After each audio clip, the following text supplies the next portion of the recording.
All right. This is Openstax U.S. History, Chapter 16, Section 3, Radical Reconstruction, 1867 to 1872. So, in the last section, we talked about Congress looking to push the 14th Amendment. And the question was, how do you get 3/4 of the states to agree to that? Currently, under President Johnson's plan for Reconstruction. And that, the answer to that question is essentially for Congress to present its own plan for Reconstruction, which is technically called the 1867 Military Reconstruction Act, but we'll just call it Radical Reconstruction. And that's typically what it's referred to. Sometimes it's called Congressional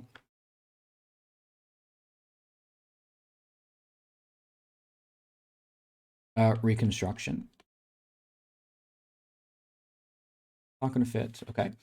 So if we're paying attention at the very onset, I had mentioned that there are 3 plans for Reconstruction. We should have all 3 of them now. There is Lincoln's plan, which never really went into effect because of his assassination. There is Johnson's plan, which was the process by which states were being readmitted to the Union up to 1867. And then lastly, we have the Radical or Congress's plan. Now, Congress, again, like we mentioned before, what the radicals want and where they stand, they're much more about, punishing the South for what they did rather than forgiving them. And, especially considering the progress by which Reconstruction was taking place under President Johnson, they really are looking out in a lot of ways for the rights of former slaves and black citizens in the South. So the radical Republicans propose in their Reconstruction plan to divide up the states that did not sign or approve of the 14th Amendment into 5 military districts. 5 districts. You can see in the map here the military districts that were drawn up by Congress. So, here's 1, here's 2, 3, 4, and 5. So those are the 5 military districts. Each military district will have a Union general in charge with about 20,000 troops at their disposal. So we might say Union generals in charge of each district. And the important part is with troops to enforce, right? We had sort of mentioned this in the last section, right? That, how are these things going to be enforced upon the South? How is the South going to be forced to follow the 13th and 14th Amendment? Well, this is the answer, right? The South essentially is going to be militarily occupied. Troops will be there in order to protect the rights of former slaves. So it's a very hands-on approach. And what Congress is requiring is that, these states then, then have as part of their, as part of the Reconstruction process, are required to ratify the 14th Amendment. The Military Reconstruction Acts, of course, as we can probably guess at this point, is vetoed by President Johnson. However, Congress does override it. And so with that, we enter sort of the, the next phase of Reconstruction, and that is Radical Reconstruction, where under the oversight of Union generals, the 14th Amendment is being required or, really forced on the South in order to, be part of the Union again. So all of this battle between Johnson and Congress ultimately leads to kind of like the climax or the crescendo of the back and forth, and that is the impeachment of the president. Recall, impeachment is the process to remove the president. And really, this had been not just the fact that Andrew Johnson was openly vetoing pretty much all of Congress's legislation, right? Recall that the Freedmen's Bureau was vetoed, the Civil Rights Act was vetoed by Johnson, and Radical Reconstruction. was vetoed by President Johnson. So Johnson really, in every capacity, is just kind of getting in the way of what Congress wants to do after the war, but also for his open support of white supremacy. We might say President Johnson's endorsement of something like the Black Codes and not wanting to see something like the 14th Amendment, which would extend citizenship and extend equality under the law to former slaves in the South. And so Congress is really looking for a way to get rid of Johnson primarily for these reasons. But, technically speaking, there's nothing really impeachable per se about vetoing legislation or openly advocating white supremacy. However, Congress does move to pass laws that will, in some sense, you could say, trip Johnson up. One of those laws is the Tenure of Office Act. Tenure of Office Act. It requires president to get Senate, and again, in this case, the Senate is Congress, the president is the president, requires the president to get Senate approval to dismiss cabinet members. And this is the sort of technicality, you might say, that Johnson gets impeached for. He dismisses a member of his cabinet without Senate approval. That is a no-no. And so Congress acts or begins the process of impeachment, the House of Representatives. So again, technically, that's why Johnson was impeached, because he violated this law. The kind of, reality of it is that, it's all this, right? It's everything that we've been talking about in the chapter.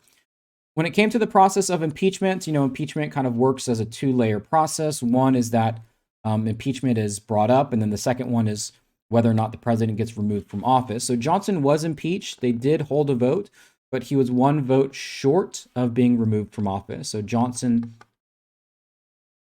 we'll say, kept his, we'll just say, job. But really after this was, he was pretty quiet and, not really historically relevant or significant anymore. And, with that, Congress got their way and radical Reconstruction would continue.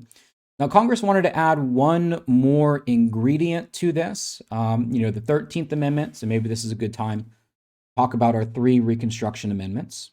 Recall that the 13th Amendment abolished slavery. Slavery was now gone. The 14th Amendment was about citizenship, to make former slaves citizens, and equality and equal under the law. Right? So Congress acted to pass the 15th Amendment, which would sort of take care of what was perceived as to be a loophole. And the 15th Amendment is concerned with voting rights. Voting rights.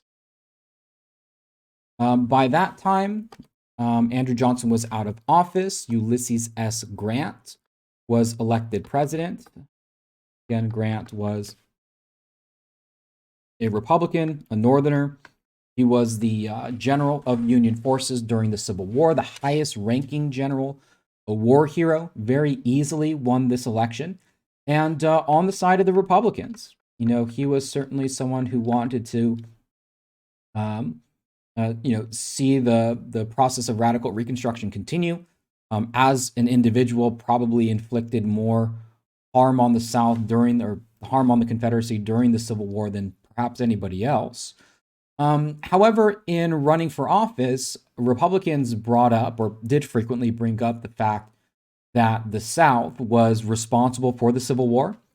Southerners referred to this strategy as waving the bloody shirt. We might say, using the memory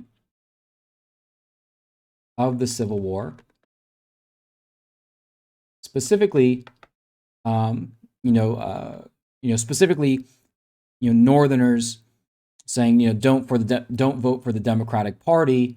They're the ones responsible for the war. And then in response, the Democratic Party saying, you're waving the bloody shirt of the Civil War. You're using the memory of the Civil War we'll just say, to win, elections.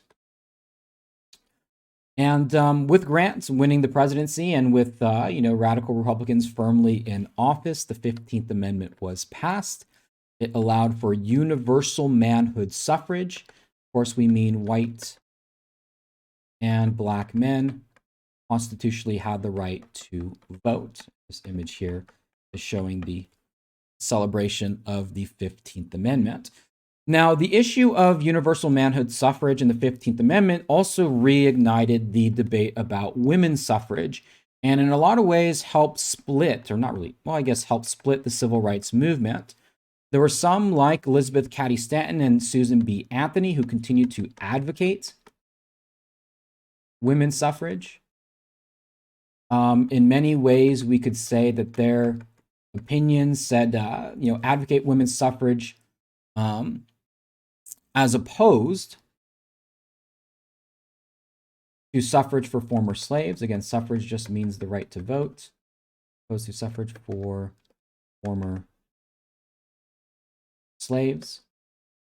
In other words, there was one sort of section of the women's suffrage movement that looked at the 15th Amendment and saw it as an insult, that it was prioritizing the voting rights of black men over the voting rights of women, and therefore the 15th Amendment should not be supported, and there were some who did not support it.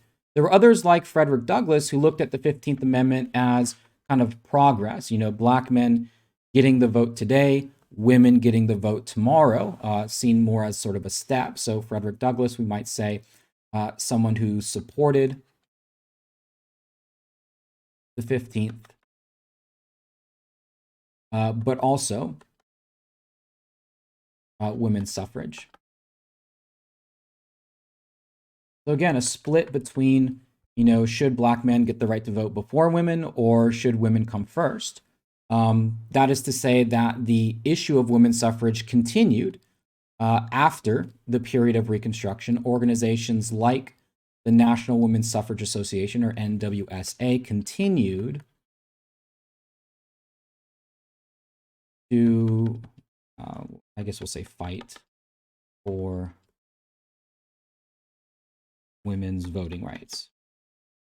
And that's not going to come until much later, 1920. We'll just make a note of it now.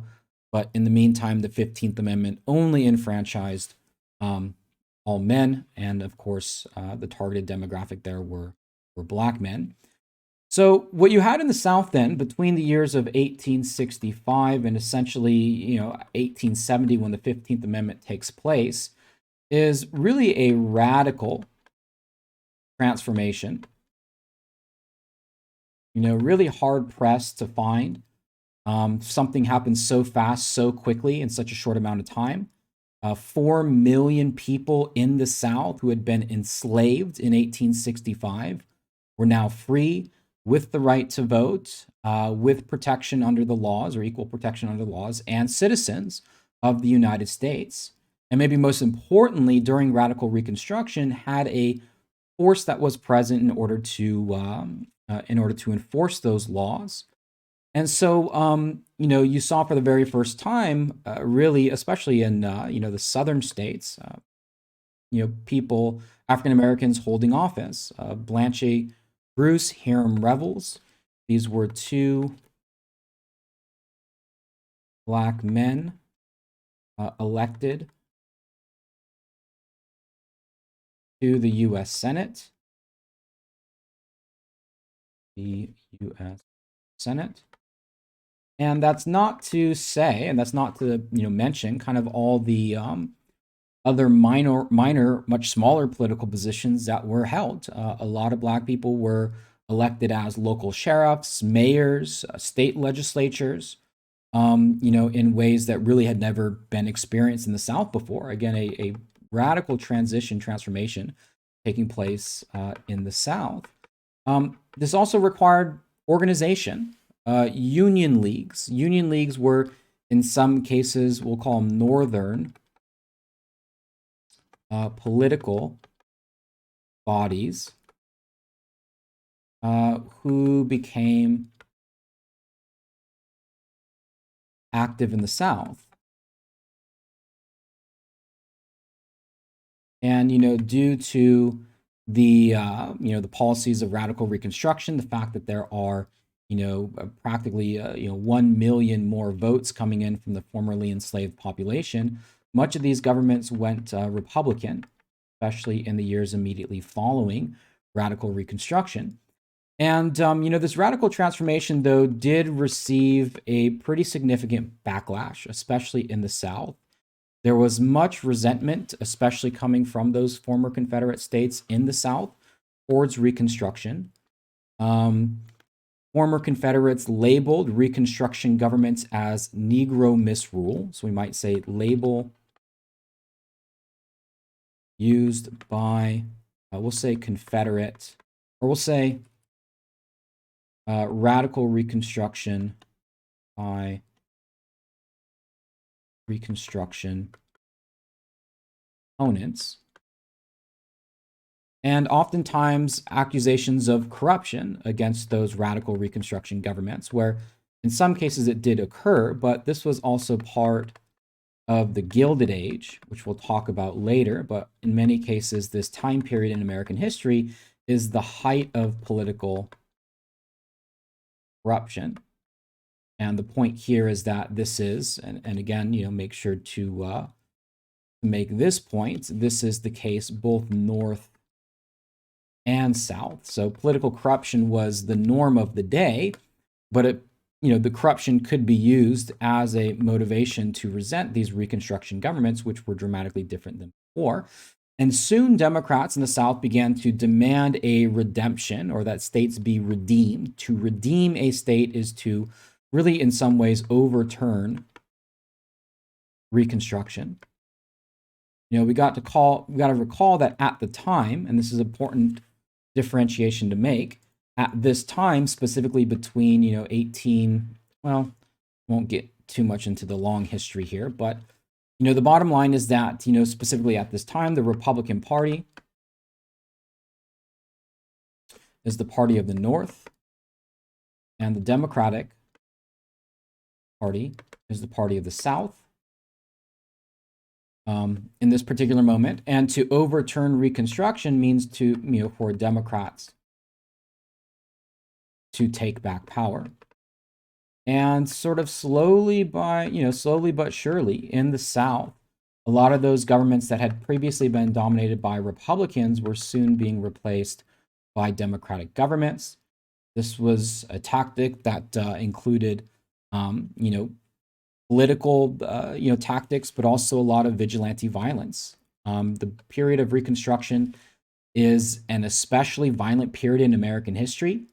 And it also required a sort of retelling of the story to portray these vigilante groups and Reconstruction governments, or I should say, to portray vigilante groups in a positive light and to portray Reconstruction governments in a negative light, sort of gave way to a retelling of the Civil War in which Reconstruction was seen as evil, in which Northerners were seen as oppressing the former Confederate states.